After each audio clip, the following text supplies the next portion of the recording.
Eh bien salut tout le monde les amis, je ne sais même pas par où commencer à part que bien évidemment félicitations à Max Verstappen pour son premier titre mondial. Max Verstappen est champion du monde de Formule 1 en 2021. Il rentre dans ce cercle extrêmement fermé des pilotes qui ont réussi à atteindre cet ultime objectif, donc vraiment félicitations à lui, il le mérite et croyez-moi que franchement cette saison nous a vraiment donné du fil à retordre. Donc félicitations encore une fois à Max Verstappen, le néerlandais, qui ramène son premier titre mondial à la maison, qui a fait une saison totalement explosive, totalement incroyable. Félicitations également à Lewis Hamilton, qui est passé à un poil de cheveux d'aller chercher son 8e, qui a fait une saison mémorable, qui a fait une saison juste excellente, voilà, mais bon, ça s'est joué à pas grand chose, il y a eu un manque de réussite à la fin de ce Grand Prix, pourtant il était juste intouchable pendant tout le Grand Prix Lewis Hamilton, mais ça bien évidemment, je vais y revenir. En tout cas, félicitations à ces deux pilotes-là et surtout un grand merci à ces deux pilotes puisque franchement, la saison qu'ils nous ont donnée, on s'en rappellera, elle est juste incroyable, elle est mémorable. C'est une saison au même niveau qu'une saison avec Prost et Senna à l'ancienne, au même niveau qu'une saison avec Schumacher et Hakkinen et j'en passe. Et vraiment, merci à eux. Merci également à vous. Voilà, je vous remercie vous aussi également de suivre mes débriefs. Vous avez été très très nombreux à suivre mes analyses, mes débriefs pendant toute la saison et je vous en remercie. Vous êtes toujours là. Ça a été pour moi un véritable honneur de pouvoir suivre cette saison avec vous et je vous en remercie encore une fois. Bien évidemment, abonnez-vous, hein, voilà, je préfère vous le dire maintenant en début de vidéo, abonnez-vous parce que même si la saison 2021 est terminée, il y a plein de choses qui vont arriver. On va en reparler de cette saison 2021, ne vous inquiétez pas. Là, c'est une vidéo débrief après le Grand Prix, mais je vais sortir une vidéo beaucoup plus longue, un petit peu comme un film de cette saison qui va retransmettre un petit peu tous les moments forts de cette saison parce qu'il y en a eu beaucoup. Alors, on passe maintenant au débrief. Je rappelle quand même la première ligne, c'était Verstappen-Hamilton. Verstappen qui a claqué un super bon tour en qualification, donc il s'est lancé en pole position, suivi par Lewis Hamilton et Lando Norris qui a fait un bon tour également. Alors, pour moi, le départ s'est déroulé en deux temps. Déjà, le départ, il s'est déroulé au début sur la ligne de départ, tout simplement au premier virage. Déjà, ce qu'il faut savoir, c'est que Hamilton, qui partait deuxième en pneu médium, face à Verstappen qui partait en pneu tendre, Hamilton a pris un départ juste spectaculaire. Selon moi, ça a été juste le meilleur départ de sa saison. Donc Hamilton devant Verstappen au premier tour. Arrivé au virage 6, Verstappen ne lâche pas l'affaire, il se met à l'aspiration sur Hamilton, il prend l'intérieur et plonge littéralement au freinage à l'entrée de ce virage 6. Hamilton, ne pouvant pas forcément faire autre chose, coupe le virage et a un gain de temps considérable. Donc à ce niveau-là, il y avait deux cas de figure possibles. Soit on pouvait dire Hamilton a coupé le virage pour éviter le contact, soit on pouvait dire Hamilton a coupé le virage, il doit rendre sa position à Max Verstappen puisque Max Verstappen est arrivé en premier dans le virage. En tout cas, pas d'enquête nécessaire pour l'incident Hamilton-Verstappen. Selon la FIA, Hamilton a rendu suffisamment d'espace à la fin du tour, d'où la non-ouverture d'enquête. On avance maintenant jusqu'au 7e tour et encore des discussions voilà, entre Red Bull et la FIA. Red Bull qui ne comprennent pas pourquoi Hamilton n'a pas rendu la position. D'après eux, Verstappen a forcé Hamilton, à sortir de la piste. On avance maintenant jusqu'au 14e tour. Arrêt au stand de Max Verstappen pour chausser des pneus durs. Voilà, Max Verstappen qui perdait du temps petit à petit par rapport à Lewis Hamilton. Lewis Hamilton qui était totalement intouchable en piste aujourd'hui. Lewis Hamilton va suivre la stratégie de Max Verstappen puisqu'il va s'arrêter un tour plus tard au 15e tour. 19e tour, maintenant Max Verstappen dépasse Carlos Sainz et prend la 3e position. Voilà, Carlos Sainz qu'on n'a pas beaucoup vu, mais pourtant il est sur le podium à la fin de cette course. Mais bon, je vais y revenir sur Carlos Sainz. En tout cas, maintenant on passe au 21e tour de course, puisque la stratégie Red Bull, c'était bien évidemment de faire arrêter Max Verstappen et lui mettre des pneus durs neufs, mais de laisser Sergio Pérez en piste pour pouvoir essayer de freiner Lewis Hamilton. Eh bien, c'est ce qu'il s'est passé, parce que Sergio Pérez a été totalement incroyable sur sa défense par rapport à Lewis Hamilton. Franchement, je ne sais même pas si ça s'était passé entre Hamilton et Verstappen, je ne sais même pas si ça aurait été aussi propre. C'était, comme l'a dit Toto Wolff, de la course dure, mais c'était de la course pure pour moi. Donc franchement, bien joué à eux. Bon, après voilà, Sergio Pérez n'a pas pu défendre plus d'un tour, mais il a fait le travail puisque Max Verstappen est revenu extrêmement fortement.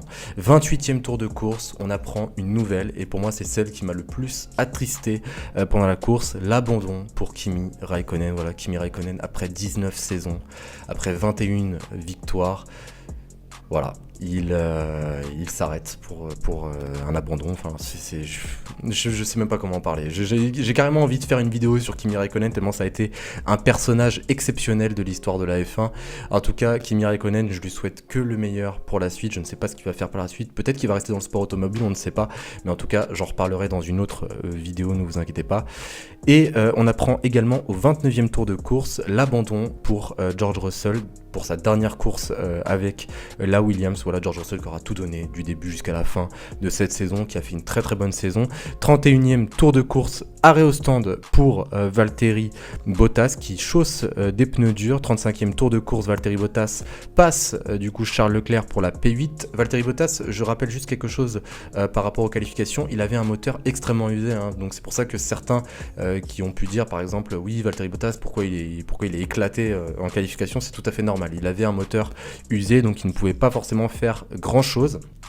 Là, on va arriver maintenant dans la partie de la course, les amis, où tout a basculé. Littéralement, tout a basculé. On avait un Lewis Hamilton imposant, un Lewis Hamilton minimum envie de dire intouchable en face, et là, virtual safety car. L'abandon pour l'Alfa Romeo d'Antonio Giovinazzi.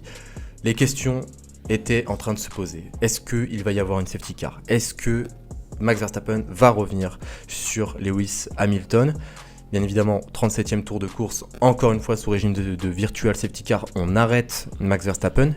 Lewis, quant à lui, reste en piste. On apprend aussi également une crevaison pour Lando Norris, donc Mercedes commence à se poser des questions concernant l'état des pneus de Lewis Hamilton. Et là, quelque chose qui a changé toute la course, le crash de Nicolas Latifi et la virtual safety car. Max Verstappen s'empresse de rentrer au stand pour chausser des gommes tendres. Lewis Hamilton ne rentre pas. 56e tour de course, on apprend l'abandon pour Sergio Pérez. Les voitures se suivent. Les retardataires sont encore entre Lewis Hamilton et Max Verstappen. La FIA, au début, décide de ne pas faire passer Max Verstappen devant les retardataires, ce qui est quand même assez bidon. Voilà, on va pas se le cacher. En tout cas, la FIA, après, décide de refaire passer Max Verstappen. On arrive dans le dernier tour. Le championnat du monde se joue en un tour, les amis. Et fin de safety car, bon départ de Lewis Hamilton, mais ça ne suffira pas face aux pneus tendres de Max Verstappen. Max Verstappen passe Lewis dans le premier secteur et franchit la ligne d'arrivée pour devenir, pour la première fois de sa carrière, champion du monde de Formule 1. Donc voilà les amis, le débrief de cette course, voilà le dénouement de cette saison, le dernier round, le dernier chapitre qu'il fallait absolument voir. Donc félicitations encore une fois à Max Verstappen, félicitations à Lewis Hamilton qui méritait également d'être champion du monde. Ça s'est joué sur beaucoup de détails, il fallait avoir de la réussite. De toute façon, tous les plus grands sportifs vont vous le dire. Pour gagner une compétition par moment, il faut avoir de la réussite et ça a été le cas aujourd'hui pour Max Verstappen. Bien évidemment, on n'enlève rien au travail que ce jeune pilote de 24 ans a fait pendant toute l'année. Félicitations à lui, félicitations à Lewis pour nous avoir donné encore une fois une saison mémorable. On passe directement à mes tops et mes flops. Alors pour mes top flops, franchement, je ne mets pas de flop aujourd'hui. C'est le dernier Grand Prix de la saison, mais par contre, par rapport au top, Max Verstappen, premier titre mondial, il fallait aller le chercher. Il n'était pas favori. Voilà, il n'était pas favori. Même moi, dans ma vidéo analyse, j'avais mis Lewis Hamilton champion et je l'assume totalement puisque c'était, on va dire entre guillemets, le résultat logique. C'était ce qu'il devait se passer. Donc Max Verstappen, champion du monde, on ne l'attendait pas. Il était là et bien joué à lui. Encore une fois, Lewis Hamilton dans mes tops.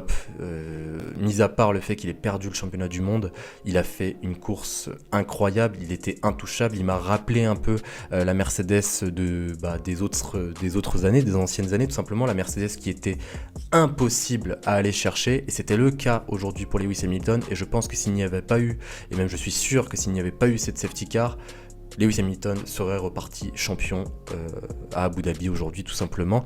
Troisième top, je vais mettre Pérez, puisque Pérez a été encore une fois le bon soldat, mais il a vraiment aidé Max Verstappen au moment où il fallait le faire. Bien joué également à Carlos Sainz pour son podium et surtout pour sa 5e place au championnat des pilotes. Il passe du coup devant Norris et Leclerc 6e et 7e. Il est donc maintenant 5e. Carlos Sainz, bien joué également aux AlphaTauri, les AlphaTauri qui ont fait un bon résultat, que ce soit Tsunoda ou Gasly. C'est assez rare de les mettre ensemble, mais là pour le coup, les AlphaTauri, 4e, 5e, c'est pas forcément négligeable. Bien joué aux Alpines qui sont dans les points toutes les deux. En tout cas, voilà pour mes tops. Je vous invite comme d'habitude les amis à mettre les vôtres dans les commentaires.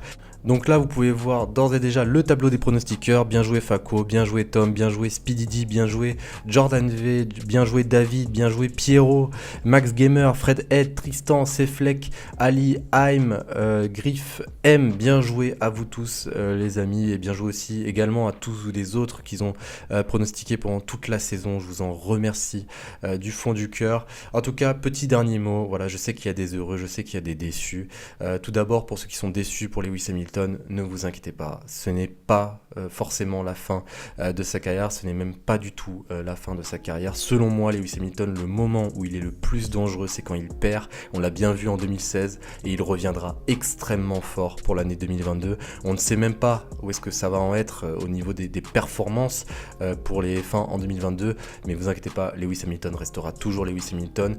Du moment où un mec peut concourir pour être potentiellement le meilleur de tous les temps, c'est que Lewis Hamilton en a encore beaucoup à donner. Pour moi, il est très très loin d'avoir tout donné en piste ou même tout donné dans sa carrière. Donc ne soyez pas déçus trop longtemps et ne vous inquiétez pas, Lewis Hamilton reviendra extrêmement fort et moi je le sais d'avance. Autre chose, encore une fois, et là je m'adresse vraiment à ceux qui sont heureux pour Max Verstappen, vous avez tous les droits de l'être et félicitations à lui. Après voilà, Max Verstappen, il a que 24 ans, c'est ça en fait la chose qui me choque quand je vois ce jeune pilote, c'est un lion en piste, il l'a encore prouvé aujourd'hui, il faut tenter, il faut prendre des risques dans la vie et lui c'est vraiment on va dire la définition du mot risque, donc que ce soit donc pour les bons côtés ou pour les mauvais côtés, mais c'est ça aussi qui fait le charme de Max Verstappen selon moi, donc bien joué à lui. En tout cas, merci à tous encore une fois pour avoir vécu cette saison mémorable avec moi. Je vous souhaite une excellente journée, une excellente soirée. Je vous revois extrêmement vite pour le film de cette saison, une vidéo qui sera beaucoup plus longue avec beaucoup plus de détails, là où on va vraiment s'intéresser au classement constructeur, au classement pilote en détail, parce que là je voulais pas que la vidéo soit trop longue. En tout cas, prenez soin de vous, passez une bonne journée et je vous dis à la prochaine. Salut tout le monde.